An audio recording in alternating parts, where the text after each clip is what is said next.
Truckers over here. And today this video is about something I've been noticing a lot lately.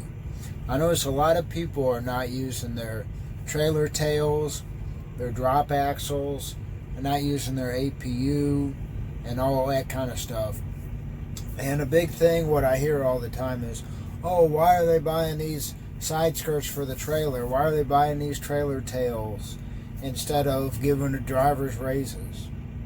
Well, there's a reason they're buying it. They're not buying it just to blow money. They're using it because it's going to save them money in the long term if you actually use it.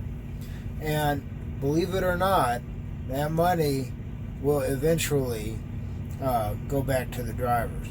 Now, I know a lot of you don't believe that, but that doesn't matter because money that's not there cannot go to the drivers in the first place.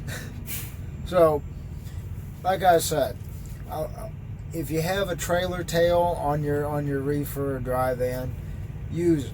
You know, I know it's a pain in the butt, but you know, when you pull out a parking spot, all you gotta do is just pull that little string there, and you're good.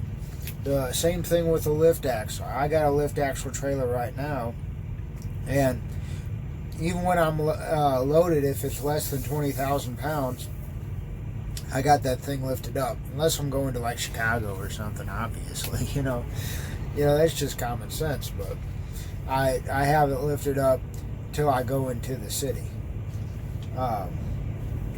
And like I said, probably the biggest issue is people idling when they have a perfectly good APU.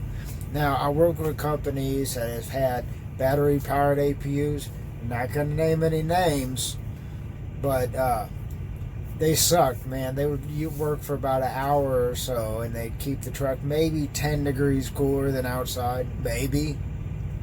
But if your company is spending money on these real nice $10,000 APUs or however much they are, use them. They're there because they're going to save them money in the long term. And I don't really see the point in idling, honestly. But that's probably the biggest frivolous expense, in my opinion, is when companies go out and buy APUs and then drivers just idle their truck anyway.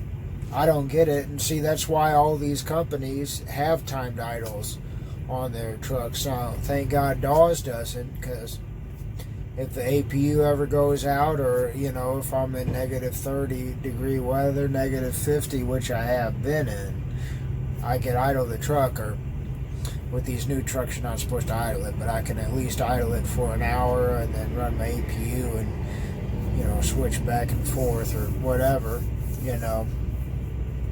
But hey, don't complain about these companies putting timed idles on your truck, because it's all you guys' fault. But another thing, hey, I just wanted to go over a couple other small things, but they can really add up, especially if you're working for a big fleet. Small expenses that are kind of frivolous. First of all, let's say buying oil and stuff like that at a truck stop, as opposed to a lot of times your company, I know my company, we buy oil in bulk, okay, and they'll fill up a jug for you, a gallon jug for you to use on the road. Now, that's saving them a lot more money. And I know it doesn't seem like, you're saying, Matt, what tips for truckers? They're saying that's not that big of a deal. It's probably saving them $10. Well, $10 times 100 trucks is something.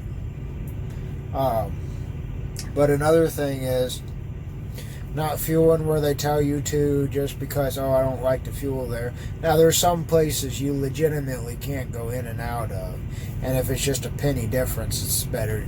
Like if you got to fuel at St. Joe, sometimes they'll tell me St. Joe's a penny cheaper than Bridgeton or whatever, then I just go to Bridgeton. But anyway, yeah, and another thing is out of route miles. Now, we all do it. It's pretty difficult to avoid, but excessively it is very easy to mitigate. So guys, I got another video about calling your customers. I'll probably put the link in the description there.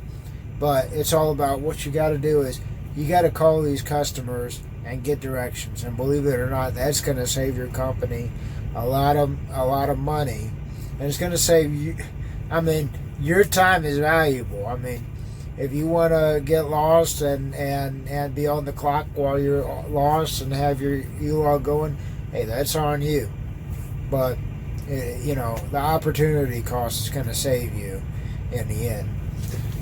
If you call your customers, get accurate directions. Sometimes they're not that accurate, to be honest with you, but more than 9 times out of 10, they can give you some good directions though.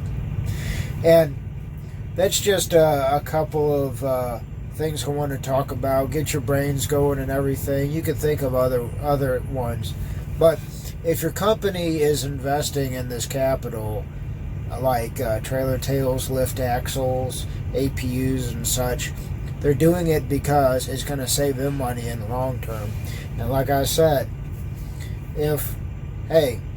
we could debate all day long if that money actually some of it ends up in the driver's hands. We can debate all day long. But let me tell you, if there's money that's not there, it's not going to the drivers, obviously. Just common sense. Hey, Smell with Tips for Truckers. Have a great day and use your APUs. Don't idle your truck. Use your trailer tail. I got my axle lifted up. Plus, hey, it looks cool when you got your axle lifted up. It kind of look like an owner operator or whatever, but I digress.